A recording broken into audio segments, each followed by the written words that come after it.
Honorable Sam George have declared victory in his prize standoff with MultiChoice Ghana. Yesterday, September 29th, Ghana's Communication Minister, Honorable Sam George, held a press conference to share the conclusions the committee he set up to negotiate with DSTV Ghana came to. And he said something that caught my attention. He said DSTV offered him more than he asked for. That is good news, isn't it? But negotiations 101.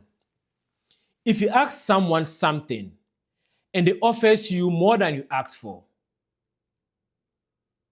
does it mean that your demand was too low or they are hiding something? Because those are the only two options. And so I did some diggings and my findings will shock you. But before I share my findings with you, my name is Tony. I'm a Ghanaian writer based in the US. And on this platform, I offer intellectual conversations on Ghana's foreign policy and trade relationships. So if you're an intellectual, subscribe to this channel. All right, let's start with some history and then I'll walk you to my findings. DSTV started in Ghana in 1995 as a luxury product. If you had DSTV in Ghana before 2009, you were considered rich. Yeah, I grew up in Bantama, Kumasi. Nobody had DSTV in my area. You go to Asokwa and Ahonjo and you see DSTV on top of people's buildings. Because Asokwa and Ahonjo were where the rich people in Kumasi stayed. So of course, we all grew up with the perception that DSTV was a luxury product, but that changed in 2009.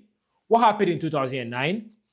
More TV for free. MultiTV came on the scene and they were offering more TV with no monthly subscription. You bought the MultiTV decoder and then you didn't have to pay subscription for the rest of your life. But as enticing as that advertisement was, it was a lousy business. MultiTV was never going to be able to be sustainable. You can't sustain a business if you can't charge people to keep the business going. It is business 101 that a business must find a way to make money. Subscription was how DSTV was making money. By taking away subscription, the only way MultiTV was going to make money was advertisement. And advertisement is not going to sustain MultiTV. So MultiTV couldn't make a dent in money in terms of the satellite market. But MultiTV did something. It changed the perception of satellite ownership in Ghana. Now, Ghanaians knew that anybody can be able to own satellite dishes. And that opened the way for companies like Strong to come into the Ghana market. And DSTV noticed this competition, so they offered GoTV, a cheaper alternative to DSTV. And so the competition or the perception around satellite dish ownership started changing in Ghana from 2009.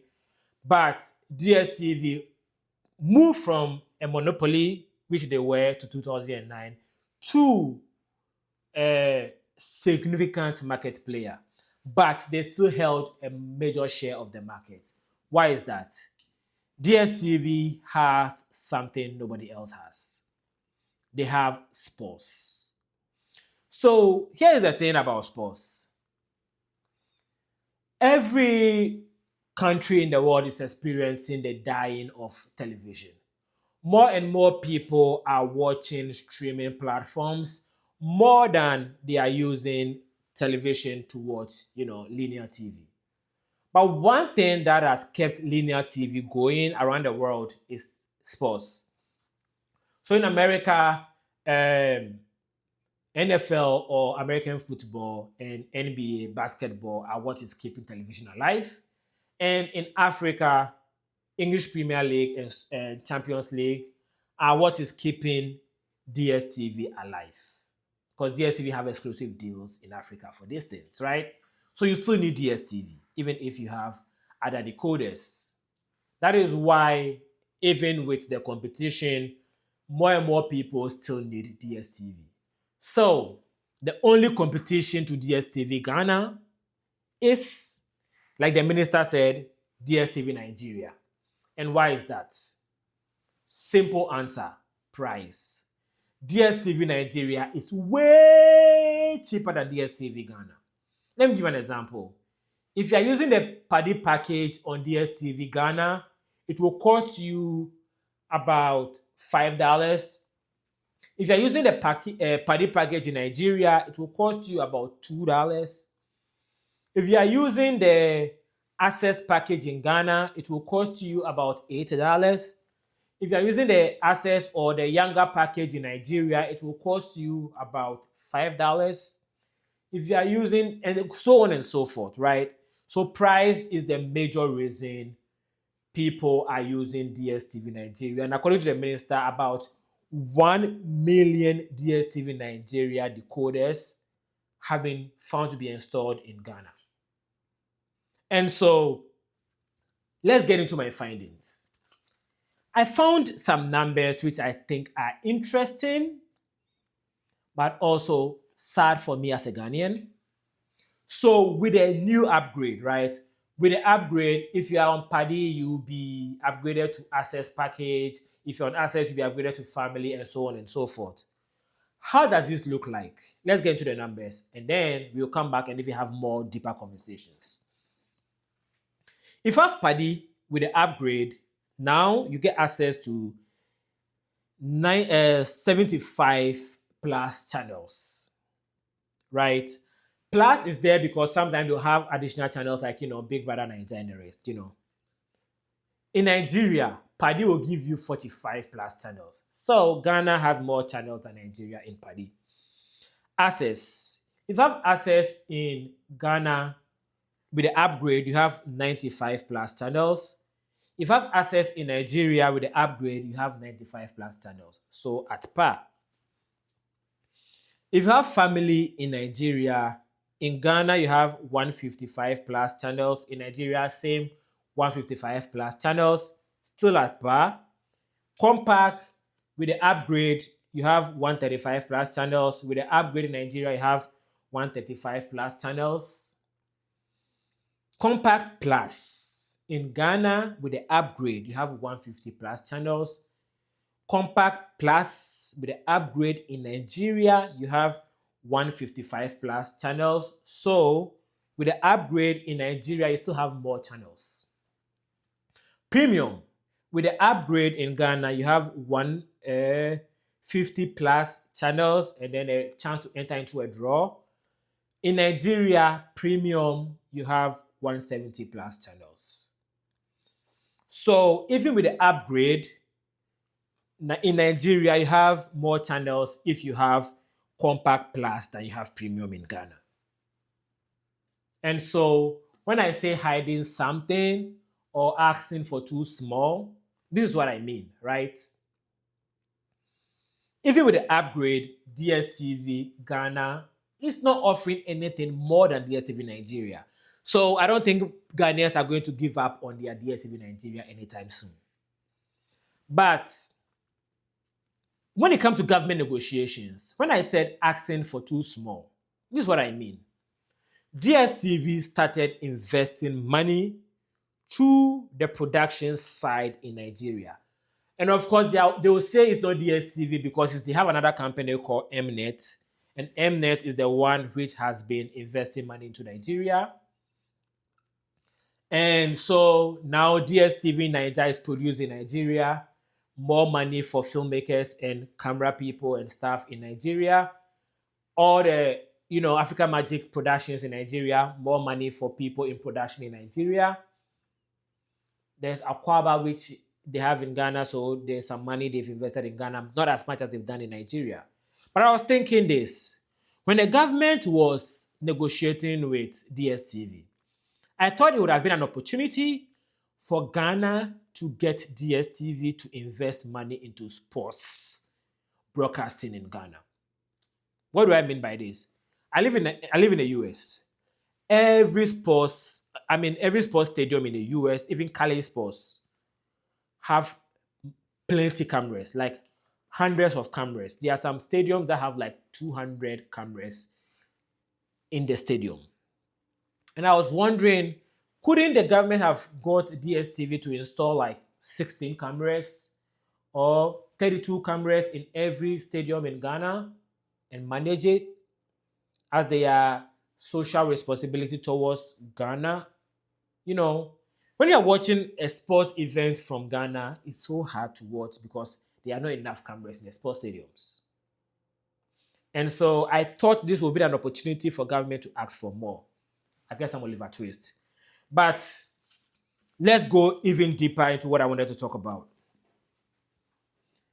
You know, last week when the president of Ghana was in New York, he went to ring the bell at NASDAQ.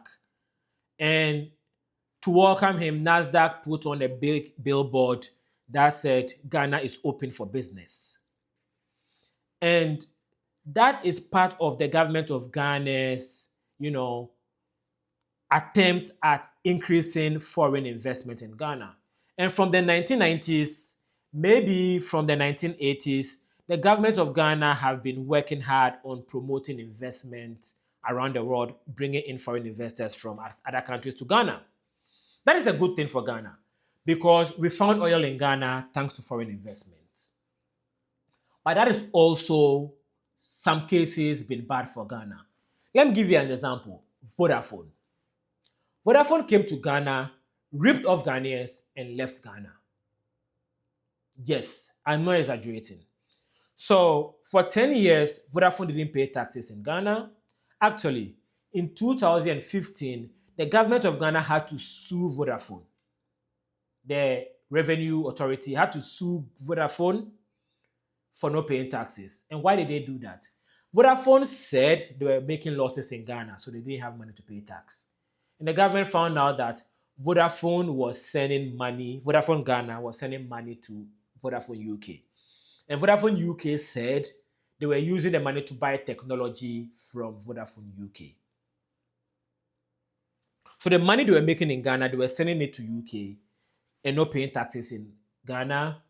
But even more importantly, one of the reasons why the government of Ghana brought in Vodafone was because Ghana Telecom was struggling to compete with what was then space phone and bars in the age of mobile phones. So as mobile phones were coming in, more and more Ghanaians were buying space phone, which later became MTN, and bars, which later became Tigo. And Ghana Telecom's One Touch SIM wasn't doing well.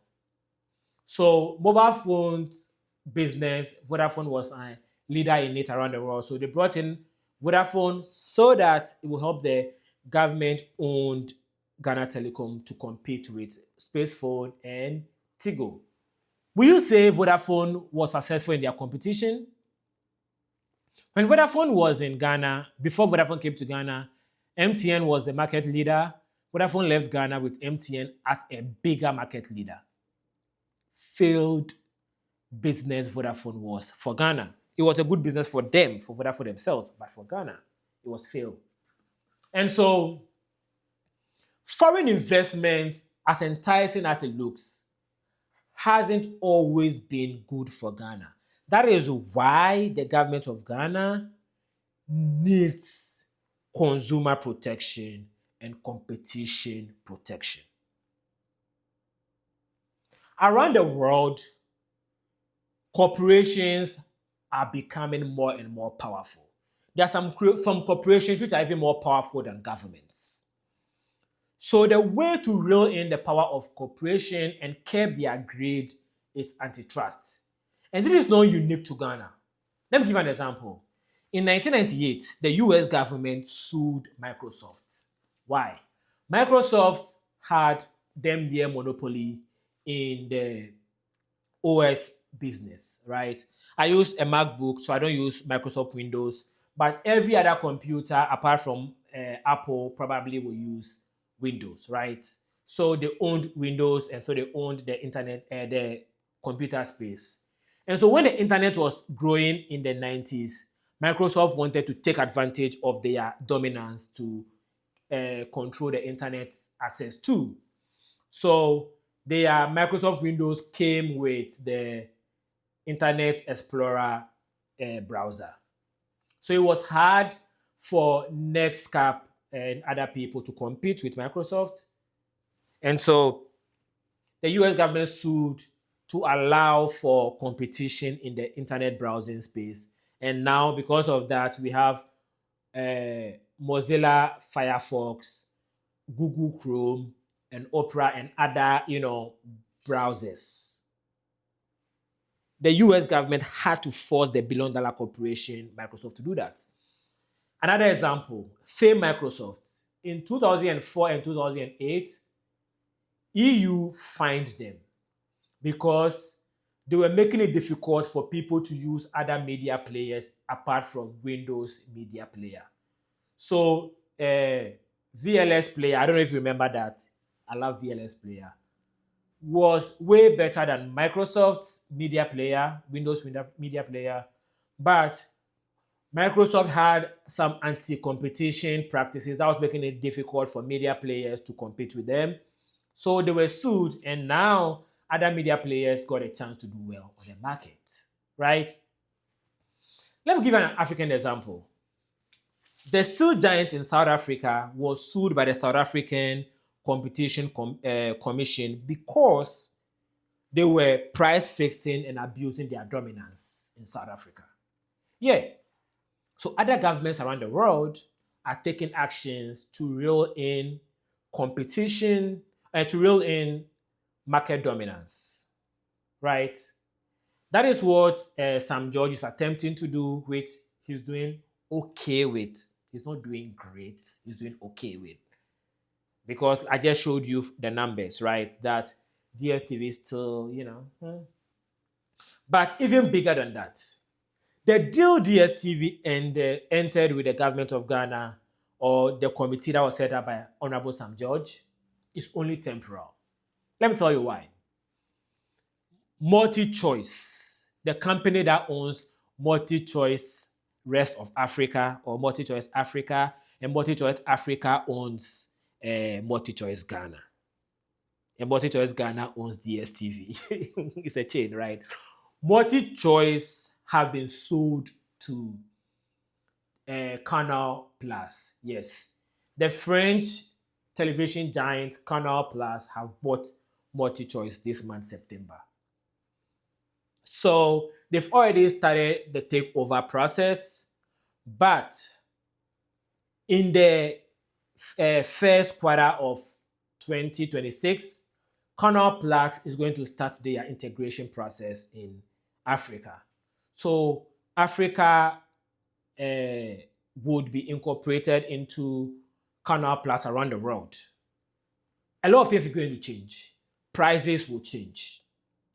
So in January, the government of Ghana won't be negotiating with MultiChoice again. They'll be negotiating with the French giant Canal Plus. How is that negotiation going to look like? That is why we need a bigger backbone. Honorable Sam George utilized his powers under the National Commission Act to negotiate with DSTV. But Ghana doesn't have a consumer protection law because Parliament hasn't passed the consumer protection bill yet. And Ghana doesn't have a competition law because Parliament hasn't passed any antitrust laws. There are some in the telecom industry and some in the television industry, and still DSTV and MTN have market dominance. No problem with that. My point is, negotiations moving forward need to empower government more. We need bigger laws in Ghana. We need better laws on antitrust in Ghana. Ghanaian consumers need to be protected. Ghanaian consumers need more backbone to be able to sue companies we have issues with.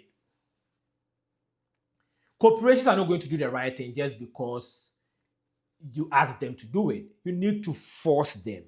That is why the US government, EU, I have this cable here. This is my This actually cable is for my what's the name? My headphone. I have a Beats headphone. But this cable can charge my iPhone 16 and my MacBook Pro Air, my MacBook Air, and also my, you know, speaker, my microphone.